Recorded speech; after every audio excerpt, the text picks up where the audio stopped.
2020년 10월 7일 수요 예배, 오늘 우리에게 주신 하나님 말씀은 마태복음 24장 1절부터 14절 말씀입니다. 봉독합니다. 예수께서 성전에서 나와서 가실 때에 제자들이 성전 건물들을 가리켜 보이려고 나아오니 대답하여 이르시되 너희가 이 모든 것을 보지 못하느냐? 내가 진실로 너희에게 이르노니 돌 하나도 돌 위에 남지 않고 다 무너뜨려지리라. 예수께서 감람산 위에 앉으셨을 때에 제자들이 조용히 와서 이르되 우리에게 이르소서 어느 때에 이런 일이 있겠사오며 또 주의 임하심과 세상 끝에는 무슨 징조가 있사오리이까. 예수께서 대답하여 이르시되 너희가 사람의 미혹을 받지 않도록 주의하라. 많은 사람이 내 이름으로 와서 이르되 나는 그리스도라 하여 많은 사람을 미혹하리라. 난리와 난리 소문을 듣겠으나 너희는 삼가 두려워하지 말라. 이런 일이 있어야 하되 아직 끝은 아니니라. 민족이 민족을 나라가 나라를 대적하여 일어나겠고 곳곳에 기근과 지진이 있으리니 이 모든 것은 재난의 시작이니라.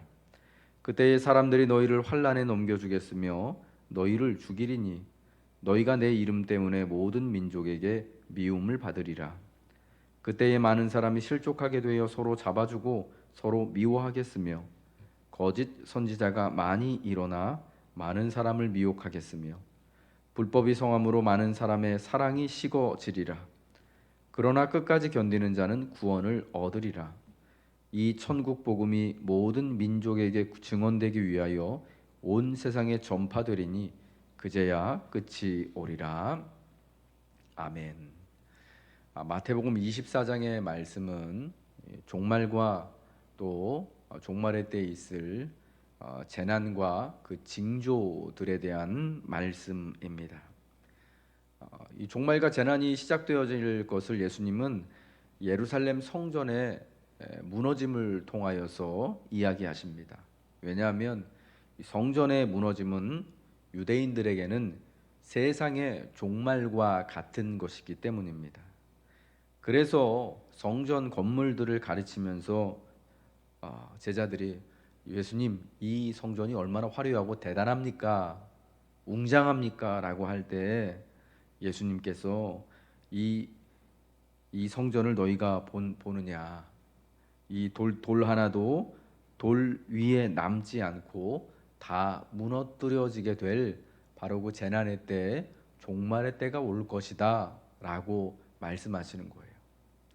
그래서 이 재난과 종말, 이 세상의 마지막을 이야기하시는 이유가 뭐냐면 그저 종말에 대한 우리의 궁금증과 호기심을 충족시켜 주시기 위함이 아니라 그 세상의 종말의 한 가운데서도 재난의 현장에서도 하나님을 믿는 든든한 믿음을 가지고 살아가도록 믿는 이들에게, 제자들에게 신앙에 대한, 삶에 대한 소망을 주시기 위하여서 마지막 때에 관한, 재난에 관한 말씀을 하신다라는 것을 우리는 먼저 유념해야 된다라는 것입니다.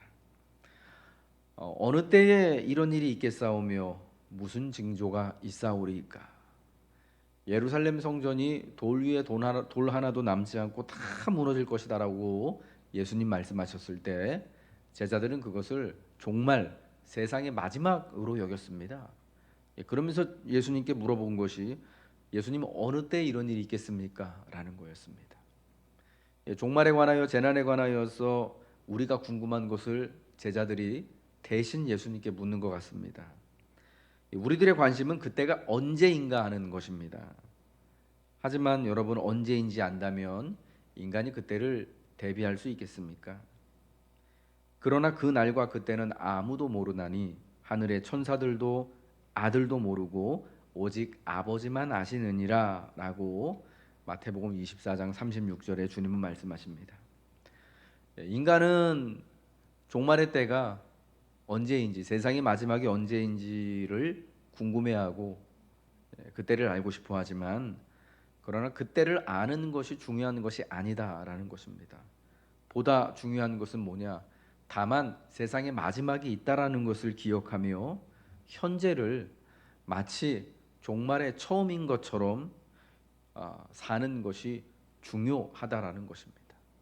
세상의 모든 것은 심지어 유대인들이 가장 중요하게 여기는 성전조차도 무너져 내리는 것처럼 세상에 우리가 가장 중요하게 여기는 것조차도 다 사라지고 없어질 그때가 있지만 그러나 다만 그리스도 예수를 믿는 하나님께 붙들려 사는 하나님의 백성들에게는 이 종말의 때가 지나는 영원한 생명을 누리는 소망이 있음을 보아야 한다라는 것이죠. 특별히 주님은 믿는 이들의 구원을 위해 하나님께서 그 날들을 감해 주신다라고 말씀합니다. 본문 13절 말씀이죠. 그러나 끝까지 견디는 자는 구원을 얻으리라. 이 종말의 때에 이 종말을 견뎌내고 누가 구원을 얻을 수 있느냐? 누가 끝까지 견딜 수 있겠습니까? 과연 아버지의 도움 없이 종말의 혹독함, 오늘 24장의 말씀에서 나오는 것처럼 난리가 일어나고 나라가 나라를 민족이 민족을 대적하고 곳곳에 기근과 지진이 있고 전염병이 있고 환란이 있고 많은 사람이 실족하게 되어지고 사랑이 식어지게 되어지고 거짓된 이야기들이 세상에서 많이 일어나게 될 때 이 어려움 가운데서 끝까지 견뎌낼 수 있는 능력이 있는 이들이 누가 있을까요? 아마 이런 일들이 동시다발적으로 일어난다면 세상에서 이 일들을 견뎌낼 만한 사람은 아무도 없을 것입니다. 그래서 우리 아버지는 믿는 자들의 구원을 위해 종말의 날들, 재난이 일어날 종말의 시기를 감해 주신다라고 말씀하시는 거예요. 그 날들을 감하지 아니하면 모든 육체가 구원을 얻지 못할 것이나 그러나 택하신 자들을 위하여 그 날들을 감하시리라. 그 날들을 감하신다라는 것은 종말 직전의 재난의 어려운 시절을 감해 주신다라는 거예요. 종말의 그 어려운 위기의 상황이 하나님이 정하신 것보다 더 줄여주시겠다라는 거죠. 또한 그 날들을 감해 주시는 것처럼 믿는 자들이 구원을 받는데 어려움이 없도록 하나님 아버지께서 친히 믿는 우리들을 도우시겠다라는 거예요. 그래서 믿는 이들이 온전한 구원을 이룰 수 있도록 종말의 엄중함 가운데서도 하나님이 우리를 지켜주시겠다라는 거죠. 심지어 종말의 날들을 감해 주시면서까지 우리를 붙잡아 주시겠다라는 거예요. 믿는 이의 구원을 위해 정하신 재난의 날들도 감하시는 줄이시는 하나님이십니다. 여러분의 구원을 위해 하나님은 무엇이든지 유익한 대로 종말의 날에도 역사하신다라는 거예요. 여러분, 그래서 우리가 이 재난의 순간에서도 세상의 마지막 가운데서도 나를 구원하시는, 나를 위하여서 수고하시고 역사하시는 하나님을 의지하고 그때를 당당하게 감사함으로 살아갈 수 있는 것입니다. 사랑하는 우리 성도 여러분들, 여러분의 구원을 위해서 하나님은 종말의 날도 감하실 만큼 역사하십니다. 이 하나님을 붙드시고 이 하나님을 기억하시고 우리가 어느 때이든지 어느 순간이든지 어느 상황이든지 특별히 어떤 재난의 상황이든지 간에 하나님의 구원하심으로 인하여서 든든히 인생을 살아갈 수 있는 여러분 되심을 주님의 이름으로 감사하며 축복합니다. 또한 그날 종말의 순간은 예수님이 재림하시는 때잖아요. 그 종말의 순간 예수님이 재림하시는 때는 모든 이들이 알게 될 것이다라고 또한 성경은 말씀해주고 있습니다. 24장 30절과 31절의 말씀입니다. 그때의 인자의 징조가 하늘에서 보이겠고 그때의 땅의 모든 족속들이 통곡하며 그들이 인자가 구름을 타고 능력과 큰 영광으로 오는 것을 보리라. 그가 큰 나팔 소리와 함께 천사들을 보내리니 그들이 그의 택하신 자들을 하늘 이 끝에서 저 끝까지 사방에서 모으리라. 종말의 마지막 하이라이트가 바로 예수님께서 영광스러운 모습으로 이 땅에 재림하시는 것입니다. 그런데 재림하시는 이 예수님의 모습은 우리 믿는 자들을 포함해서 이 땅에 사는 모든 사람들, 모든 피조물들이 다 알게 될 사건이라는 거예요. 모든 사람들이 그들의 눈으로 목도할 정도로 알려진 사건, 공식적인 사건이 될 것입니다. 그래서 이 땅에 사는 누구도 주님이 오셨음을 모르지 않게 될 것이다라고 성경은 말씀하고 있습니다. 신천지 이만희와 같은 사이비 이단들은요, 예수님이 이미 재림하셨는데 사람들이 그 사실을 잘 모른다고 합니다. 그러면서 또 자신들이 믿는 교주가 바로 재림하신 구주다라고 이런 미혹되는 거짓된 이야기들을 하는 것이죠.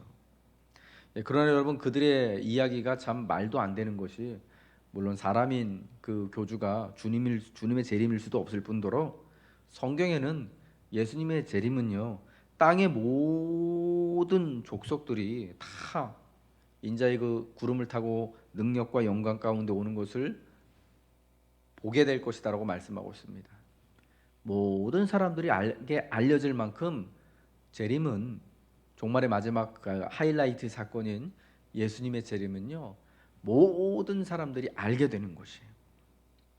그러면 여러분, 이러한 미혹된 이야기에 속아 넘어가지 마시고, 이 재림의 하이라이트, 이 종말의 하이라이트 사건인 우리 주님의 재림을 사모하면서, 우리에게 알려질 이제 그때 주님이 이 땅에 다시 오실 때를 사모하며 오늘도 살아가야 할 줄 믿으시길 바랍니다.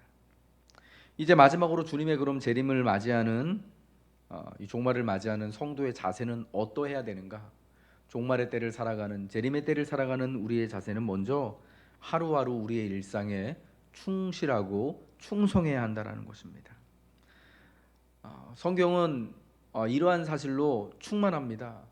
종말의 때를 살아가지만 처처의 재난과 어려움이 있는 마지막 순간을 살지만 하나님이 우리를 부르신 그 일상에 충성스럽게 살 것을 말씀합니다. 본문 40절부터 47절까지의 말씀을 보면요, 그 종말의 때 예수님께서 한 사람은 데려감을 당하고 한 사람은 버려짐을 당하는 이야기를 하십니다. 두 사람이 밭을 갈고 있는데 한 사람은 데려가고 한 사람은 버려둠을 당하고, 두 여자가 집에서 맷돌질을 하고 있는데, 그러니까 가정 일을 하고 있는 거예요. 요즘 말로 하면은 어머니가 가정을 위해서 밥을 짓고 빨래를 하고 그 가정 가사 일을 하고 있는데, 한 사람은 데려감을 당하고 한 사람을 버려둠을 당합니다. 이 이야기를 하시는 이유가 뭐냐? 주님이 재림하시는 그 종말의 때 하나님은 우리를 건져주시고 구원하시고 데려가시는데, 우리 그때가 임하는데, 그때 사람들은 뭐 하고 있냐? 주님이 데려가시는, 구원받는 사람, 데려간다라는 거는 주님이 종말의 때 이 재림의 상황에 구원하신다라는 거거든요. 어느 상황에 구원하시고 데려가시느냐? 우리가 일상을 살 때예요. 밭을 갈고 있을 때예요. 나가서 직장 생활을 하고 사업을 하고 자기의 일들을 충성스럽게 감당할 때예요. 집안에서 맷돌질을 하고 있을 때예요. 집안일을 하고 있을 때에 데려가시는 거예요. 그러니까 성도에게 특별히 그때가 언제일지 재난의 징조들에 대하여서 사실은 뭐 크게 두려운 이야기들이 많이 있지만, 믿는 우리들은 그때가 바로 주님이 재림하시는 때이고 우리의 구원을 완성하시는 때이기 때문에 소망을 품고 이 땅을 두려워하지 말고 일상을 성실하게 충실되게 살아가면, 그게 바로 종말을 대비하는 자세가 된다라는 거예요. 종말을 준비하는 것이 그냥 충성스럽게 주님을 믿으면서 이 땅에서 그렇게 사는 것이다라고 말씀하시는 것입니다. 그럼 여러분, 하루하루 여러분 일상에 충실하십시오. 또한 44절부터 47절에는 청지기 이야기를 하시죠. 충성되고 지혜로운 종의 이야기를 합니다. 충성되고 지혜 있는 종이 되어 주인에게 그 집 사람들을 맡아 때를 따라 양식을 나눠줄 자가 누구냐? 주인이 올 때에 그 종이 이렇게 하는 것을 보면 그 종이 복이 있으리라. 내가 진실로 너희에게 이르노니 주인이 그의 모든 소유를 그에게 맡기리라. 인자가 생각하지 않은 때에 오실 것인데, 그럼 어떻게 준비하고 있느냐? 충성되고 지혜 있는 종이 돼서 주인의 집 맡은 청지기와 같이 성실하게 때를 따라서 양식을 나눠주고 그 집을 경영하게 될 때 칭찬받는 충성되고 지혜로운 종이 된다라는 것이죠. 이렇듯 충성되고 지혜로운 종의 특징은 뭐냐면요. 자기에게 맡겨진 주인의 집안 일을 성실하게 감당하는 거예요. 그래서 한날 한날 또 주인의 집에서 일하는 자들에게 양식을 잘 나눠주고 주인의 일들을 잘 경영해 나가는 것이거든요. 이게 여러분 우리의 일상, 하나님이 우리에게 맡겨주신, 하나님께서 허락해 주신 우리의 일상을 하나님의 것인 양 우리가 마치 청지기와 같이 성실히 살아가는 것을 또한 의미하는 것입니다. 그러면 여러분, 재림의 때가 특별히 또 종말의 순간에 그 엄격함과 심판의 혹독함에 두려워하지 마시고 우리의 구원을 위하여서 주께서 그 날들을 감하시기까지 수고하시거든요. 그 주님을 의지하면서 오늘 우리의 일상을 우리는 성실하게 살아가야 하는 것입니다. 이것이 재림을 맞이하는 충성되고 지혜로운 하나님의 백성들의 모습입니다. 마지막으로 특별히 방주를 준비하는 노아와 같이 주님의 오심에 대한 우리의 삶이, 우리 자신이 증거가 되어져야 한다라는 것입니다. 본문 37절과 39절에요. 노아의 때에 관한 이야기가 나옵니다. 노아의 때와 같이 인자의 임함도 그러하리라. 홍수 전에 노아가 방주에 들어가던 날까지 사람들이 먹고 마시고 장가들고 시집가고 있으면서 홍수가 나서 그들을 다 멸하기까지 깨닫지 못하였으니 인자의 임함도 이와 같으니라. 주님이 다시 재림하시는 때가 마치 노아의 때와 같다고 말씀하십니다. 노아가 하나님의 말씀을 받아서 홍수를 대비한 방주를 저 높은 산에 짓고 있을 때 사람들은 여전히 시집가고 장가가면서 살았다라는 거예요. 그러면서 여러분 그때 방주를 짓고 있는 노아의 모습이 사실은 사람들에게 증거가 되는 것이죠. 그들이 믿지 않았지만 그 모습을 보면서도 저 노인네 참 미쳤나 보다라고 싶었지만, 그러나 방주를 지으면서 그 홍수 때를 위하여서 예비하는 오랜 세월을 살아온 노아가 그 시대 사람들에게 하나님의 심판의 증거가 됐던 것처럼 오늘 하나님의 백성들인 저와 여러분이 이 땅에 주님이 재림하시는 그날에 대한 증거로서의 삶을 살아가야 한다라는 거예요. 곧 노아를 통하여서 홍수가 일어날 것이다라는 것이 증거되는 것처럼 우리를 통하여서, 예수 믿는 우리 성도를 통하여서, 이 땅에 세워두신 이 교회를 통하여서 주님의 다시 오심에 대한 증거가 일어나는 거예요. 우리가 성실하고 신실하게 우리의 일상을 살면서 또 일상의 한날, 또 정한 날 함께 주의 날에 모여서 거룩하게 예배하며 성도의 진실된 교제를 나눔으로 세상에 대하여서 저들이 믿는 그리스도 예수의 다시 오심에 대한 증인의 역할을 우리가 감당하는 것입니다. 우리 하나님이 사랑하는 성도 여러분들, 오늘 이 종말과 재난에 관하여서 특별히 하시는 이 말씀은 우리에게 위로가 되어주고 소망이 되어지는 말씀입니다. 왜냐하면 이 재난의 상황 가운데서, 종말의 상황 가운데서 하나님이 우리를 온전하게 구원해 내실 것이기 때문입니다. 또한 이 종말과 재난의 상황을 통하여서 또 하나님 나라에 대한 온전한 소망이 이제 완성되어지고 이루어질 것이기 때문입니다. 이러한 사실을 기억하면서 오늘 한날 한날 하나님의 나라를 이제 다시 오실 주님을 기대하며 여러분의 일상을 충성스럽게 살아가십시오. 충실하게 행하십시오. 그리고 노아와 같이 세상 사람들에 대하여서 여러분의 삶이 주님의 다시 오심에 대한 증거가 되시길 주님의 이름으로 축복합니다. 기도하겠습니다. 하나님, 오늘 세상의 마지막 때에 대한 그 종말과 재난의 징조들을 말씀하신 주님 참 감사합니다. 우리가 이 땅에 그 마지막이 있음을 기억하면서 오늘 우리 현실의 삶을 한날 한날 성실하게 살길 원합니다. 허투루 보내지 아니하고 주께서 맡겨주신 그 모든 일상들 우리가 충성스럽고 지혜로운 종이 되어져서 주의 일상들을 잘 감당하며 수고하게 하여 주시옵시고, 그러할 때 주님이 이 모든 재난의 상황 가운데서도 사랑하는 주의 성도들과 세우신 교회를 붙드시고 온전한 구원을 이루어 주시기를 소망합니다. 특별히 노아와 같이, 노아의 때와 같이 우리의 삶이, 우리의 모임이 주님의 다시 오심에 대한 사람들의 증거가 될 수 있도록 하나님 역사하여 주옵소서. 감사드리며 예수 그리스도 이름 받들어 기도합니다. 아멘. 하늘에 계신 우리 아버지여, 이름이 거룩히 여김을 받으시오며 나라가 임하시오며 뜻이 하늘에서 이룬 것 같이 땅에서도 이루어지이다. 오늘날 우리에게 일용할 양식을 주옵시고 우리가 우리에게 죄 지은 자를 사하여 준 것 같이 우리 죄를 사하여 주옵시고 우리를 시험에 들게 하지 마옵시고 다만 악에서 구하옵소서. 대개 나라와 권세와 영광이 아버지께 영원히 있사옵나이다. 아멘.